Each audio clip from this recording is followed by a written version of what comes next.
Hello, ladies and gentlemen. Welcome to another episode of Mindset Shift. Our goal is still the same, for us to begin thought-provoking information so that your mentality and ours too can be transformed for us to positively contribute within the society. After so many episodes, we've realized that there is so much information that has been going in, and I believe that there is information that has also been going out, which is coming towards us, and we're also digesting in terms of the type of content that we want to create and also the discussions that we want to have, so as for us to build a community where we are sharing information to positively contribute to the society. One of the most important things that we ought to discuss, which is going to be our discussion for today, is the issue of growth. Growth is such a significant aspect within our life. It's such a significant aspect in terms of our walk and our journey as we are transformed for us to actually walk within our purposes. Growth is also a significant point for us to realize how our mentality is being transformed and where we are going in terms of the information that we are receiving. Remember, there is so much that you can take, so many information that is around, that is going within the mindsets of people. But it is only part of that information that is going to contribute towards the growth that you're going to take. Because there is certain information that you can take within you, but there is information that is not necessary in terms of the steps that you're going to take. So it's significant for you to have a growth system where you are able to assess where you stand based on where you stood before and where you're going in terms of the information that you're receiving. So when we talk of growth, growth is such an important factor to note.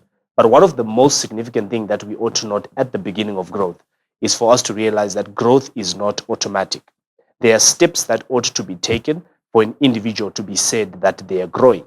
If growth was automatic, then there is so much that people would have achieved because of them surviving, because of them living, and because of them passing on time. But because growth is not automatic, it means that every single thing that you do to contribute towards growth is something that is very intentional. It is intentional in terms of what you do, and it's also intentional in terms of where you find yourself in. There are three factors to consider when we talk about issues to do with growth. Number one, it is the knowledge that you're receiving. Number two, it is the change and the shift of environment. And finally, number three, it is the investment that is placed after the change of environment. In these steps, you are able to assess and to also know whether you are growing or you are not growing. Why is this necessary? Let's give an example of when a child is still within the mother's womb and they have reached a stage where they now ought to move from the mother's womb and for them to come to life so that they can live their own life. The first thing that happens is that due to our knowledge in terms of the time frame that it's supposed to take for a baby to be able to develop enough for them to move out of the mother's womb, the first thing that changes is the environment, because the individual or the child in this case has to move from the womb and they now have to leave that particular environment and they enter this environment, which is the environment of earth, where they are now dependent upon certain things that are different from the environment that they were living in. Immediately after the child leaves the mother's womb, the next thing that occurs is the investment. This is the investment that is now placed towards that particular child. The investment of food, the investment of a certain kind of deliverance that is required at that particular time. We know that there is a particular temperature that a child is supposed to survive in. We know that there is milk that is required. We know that a child is supposed to be changed when they've messed themselves. All these things are investment strategies. But the reason why this happens is because there's an expectant growth that has to occur from the time that child leaves that particular environment, and they continuously go step by step as they go into developed stages of their life and they are assisted thereof. So it's very important for you to understand that if you have these three things at your disposal, what is expected of you is one thing that is called growth. But because there is different types of knowledge, there is a different type of investment strategy, and there is also a different kind of change of environment. It means that growth can occur in different directions. Growth does not occur in one direction. What does it mean? It therefore means that there is a kind of growth that is not beneficial for an individual, even if there is growth that is there. There is a significant abnormality that occurs in so many people, where an individual can grow flesh outside their precomposed body and how it should look like. And scientists then call this a growth, to say that there's been a multiplying of cells that are not supposed to be part of the existent body. So when a growth grows upon an individual, immediately it is noticed as an abnormality. And in most cases, individuals have to undergo surgery because certain growths can actually then become tumors, they can actually become cancerous, which can affect an individual. This then shows that it is not everything that grows that is beneficial for an individual. Henceforth, it is not every kind of growth that is good for an individual. Neither is every kind of growth bad. So whenever you see an individual moving from one place to another place in any particular direction, you ought to assess what kind of growth is going on, so as for you to realize that is this growth beneficial towards an individual, or is this growth that now has to be assessed, that now has to be addressed, so that whatever that is not in line with the normal line of growth that an individual is supposed to take is now removed. So it's very essential for us to then have points. Because if we're saying growth is a movement from one place to another place, and you're able to significantly see that there is a difference from the person you were yesterday and the person you are today, it means that there are particular points that are along the journey that you are now able to tick to say that if I've passed this point, it means that there is a direction in which I'm going in, and in this particular direction, there is growth that is positive. But the growth that we want to talk about today is the growth to the crown. The growth to the crown, the growth to your particular purpose. The most significant growth after an individual is born and they are growing physically is the growth into the purpose that they were supposed to be made for, or that they were made for rather. So there is a particular growth that can occur, and that growth is in direction of who you are as an individual and where you are supposed to go. Any other growth that is outside of the growth towards your purpose, no matter what direction it takes and no matter what results it's bringing, it is detrimental towards you, because it means that, going back to our previous episodes, it is possible that you may be successful. It is possible that there is a natural occurrence of growth, but it is very much significant to notice that this particular growth and this particular success may not contribute anyhow to who you were made for and what you were supposed to do upon earth. So how do we then assess? How do we know that this particular growth is a growth that is leading towards a crown? Now, there is a very famous story that is within the Bible that we want to look at, and we want to pick up significant lessons in terms of the pathway that an individual takes in terms of growth towards their purpose, towards their crown. There is a man by the name Saul that we know that eventually became the king of the Israelites. Saul was supposed to become king, but there was a significant road that was supposed to be taken before he got to the actual place. Now let us look at the beginning, and we begin to take lessons towards what growth is. The first thing that happens in the life of Saul is that his father loses certain donkeys. After he lost those particular donkeys, the father then says to Saul that you and a servant are supposed to take each other and go and look for those particular donkeys. This is the first lesson within the path of growth towards your crown and growth towards your purpose. The first thing that happens within a life of an individual is that there is a significant loss within your path of life, which means that there is something that you lose. There is something that creates a particular void in you. And that particular void now needs to be addressed. That particular void now needs to be replaced. That particular void now needs to have something to occupy the void that now exists.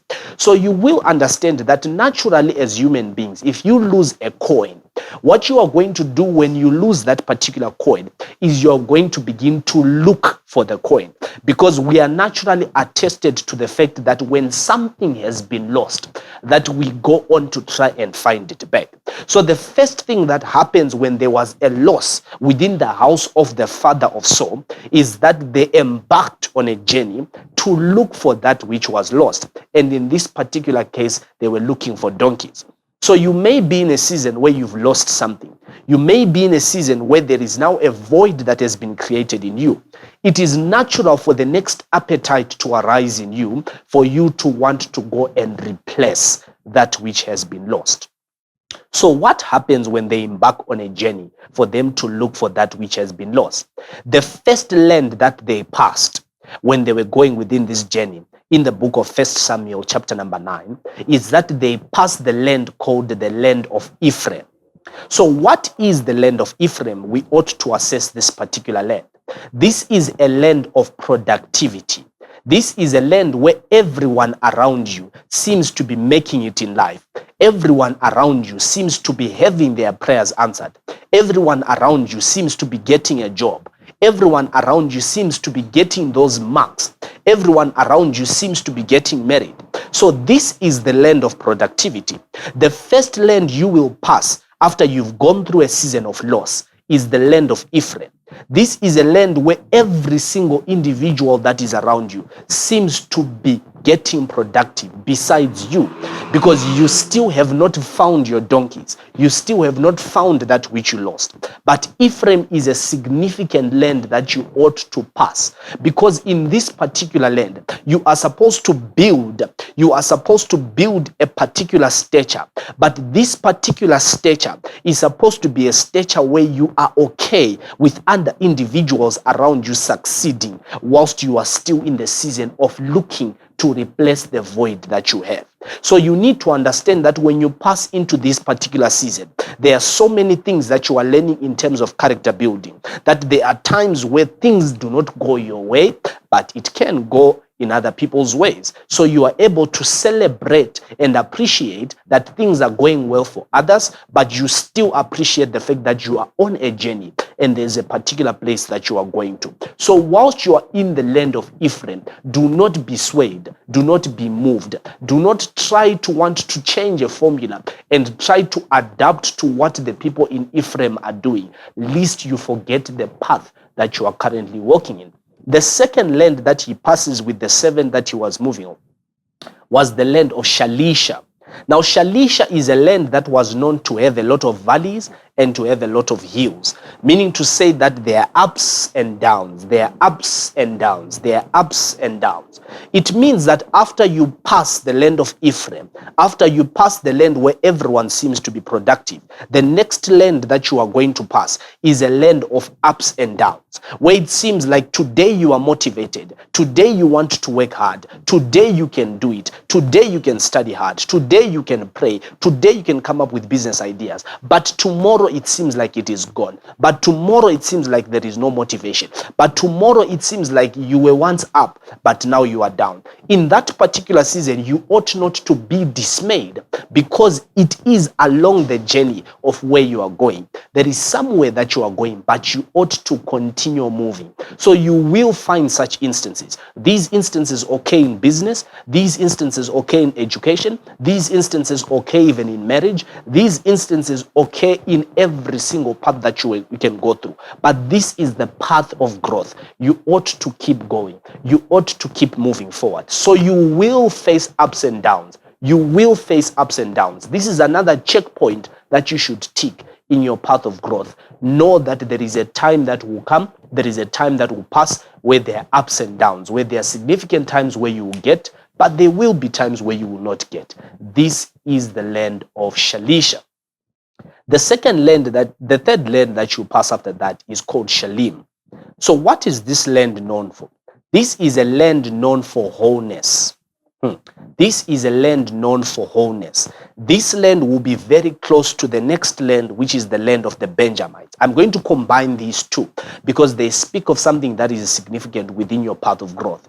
So there is a time where, because you've come from the land of ups and downs, that you're going to get, or you're going to reach a stage where you are going to feel like this is the stage where everything is now level. This is the stage where there is wholesomeness. This is the stage where there is wholesomeness. In this particular stage, what is going to happen is it becomes very much possible for you to achieve certain average things that humanity has defined as if these are areas or things of wholesomeness.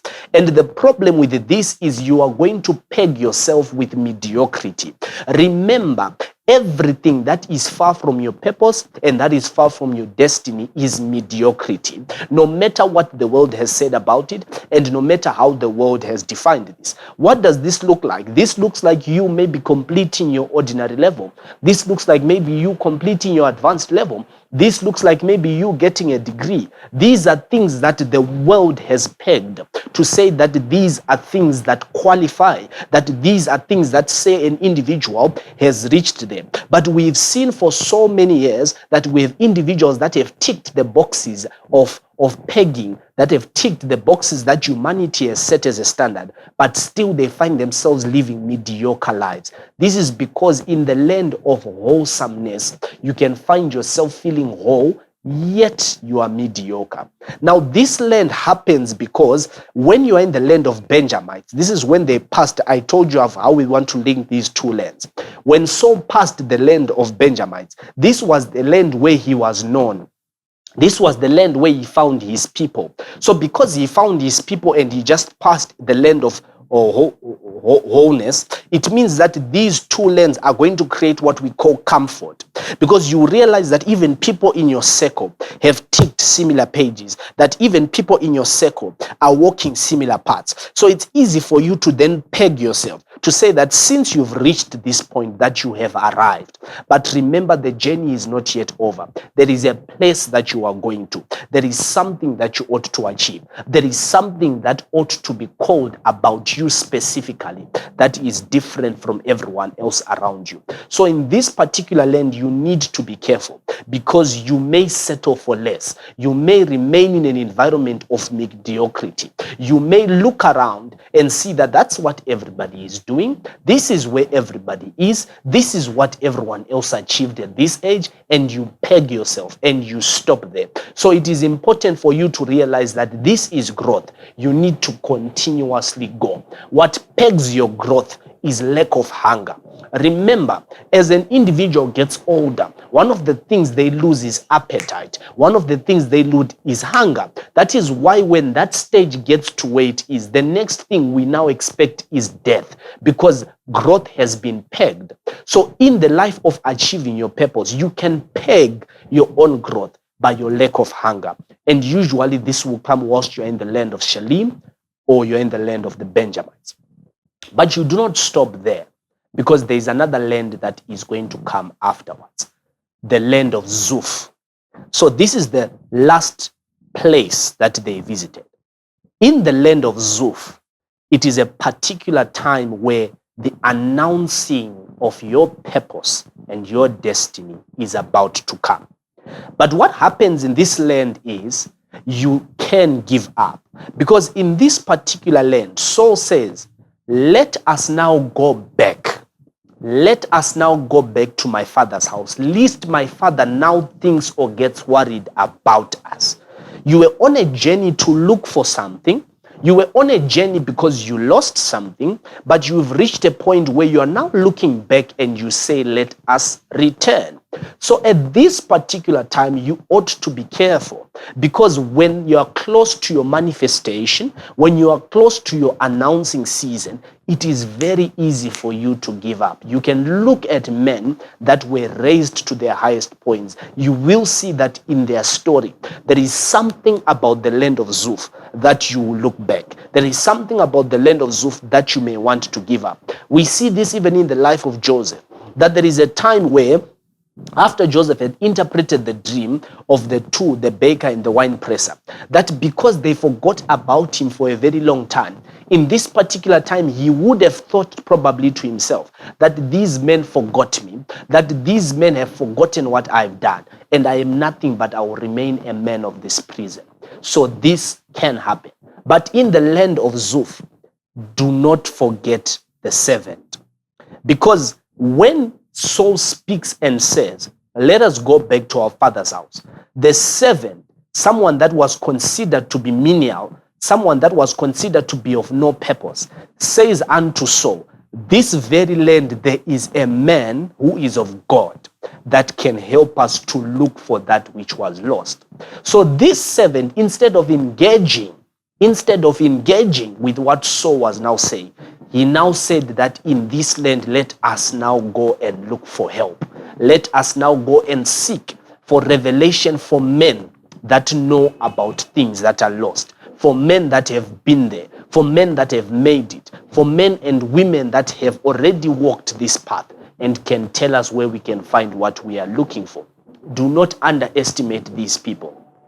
If you find yourself in this land and so many people around you are comforting you into believing that you ought to go back, be careful of such people. Such people could be very dangerous, but there are people that will say, do not look back. Let us continue because we have not found what we were looking for. If it is help that we need, let us seek help from men that understand and men that know. These are significant people that will lead you, that will usher you into your destiny. Be careful of people that comfort you too much. Be careful of people that always want to tell you that which your pain is looking for, because those people may lead you out of your land, even if you are nearly there, nearly at a place where you're about to be announced. So after the 7 speaks of this, they go to that man, but something happens when they visit this prophet. This prophet, instead of just telling them where the donkeys were, the prophet says that you are the man that we are looking for, so that we anoint you as the next king of Israel.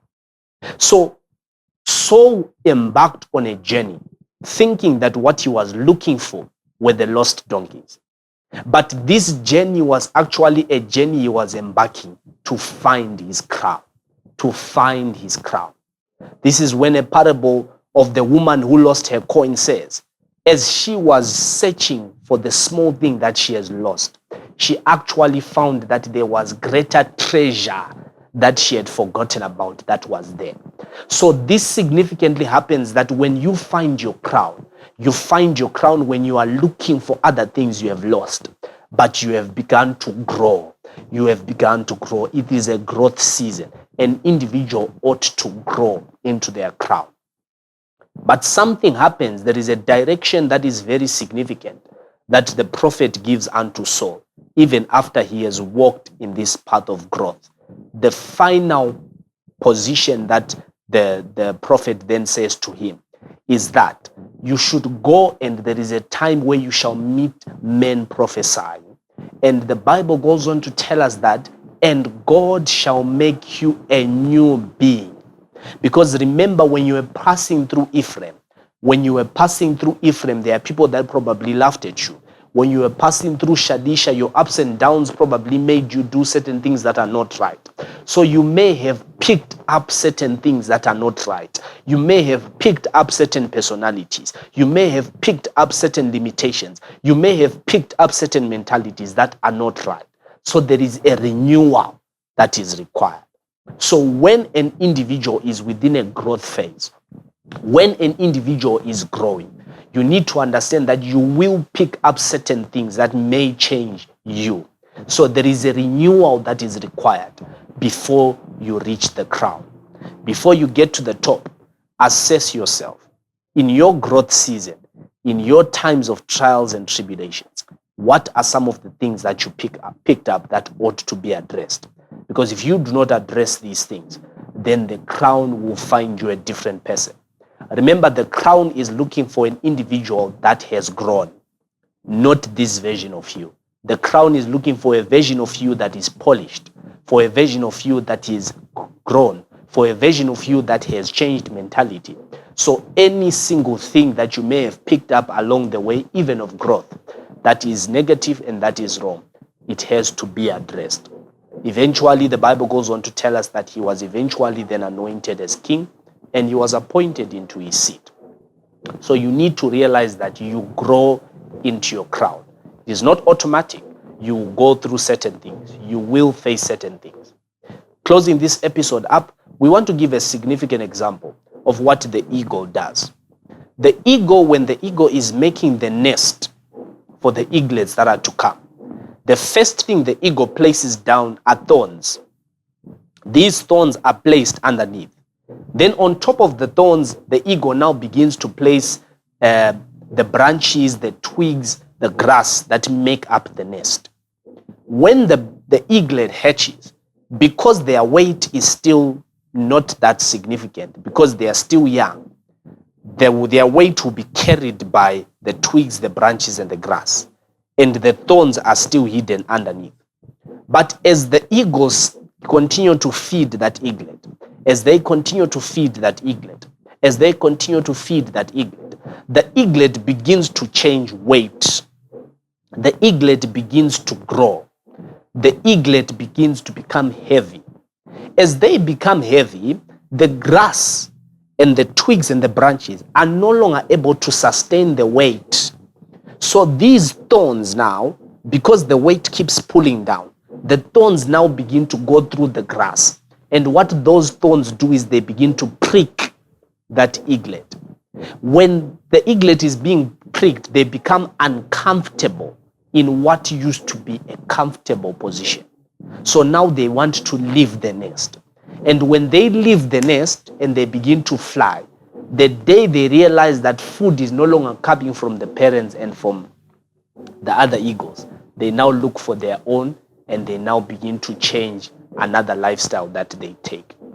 They grow, they also become an eagle. There is a time and there is a season that they reach where their feathers have grown and they're now thick, where the beak is no longer sharp, but it has bent. It's now bent. And even their feet, they are now filled with claws that are not sharp enough. The eagle also has a decision at this particular time to either wear off because of the weight that has been created and die, or they go very up a mountain. What do they do when they get up that mountain? The first thing that the eagle is going to do is he's going to hit his beak, the old beak, continuously hit it upon a rock until the beak cracks open. When it's cracked open, it makes room for another beak to grow. This new brick is a brick that is sharper. This new brick is a brick that is able to be something that can be used that is sharper. They now utilize the new beak to now remove those old feathers, to now remove these old feathers. This is a very painful process. And then once they're done, they also begin to hit their feet on the same rock. And they use that new beak to remove the old scales that are on the feet. Within a space of over 140 days, the eagle is now a new eagle because they have a new beak. The feathers, all the weight has been removed, and the old scales have been removed, and new ones have come. This is a very significantly painful process, but the eagle knows that they have to undergo this because they need to grow. They need to move from their place of comfort into a new place. Remember that your growth is only pegged by your hunger. The less your hunger to achieve certain things, that's when you stop yourself from achieving certain things. But remember, there are checkpoints to realize that as I am growing, is this my phase of passing Ephraim? Is this my phase of passing Shalisha? Is this my phase of passing Shelim? Is this my phase of passing the Benjamites? Am I now in Zuf? Am I now about to be announced?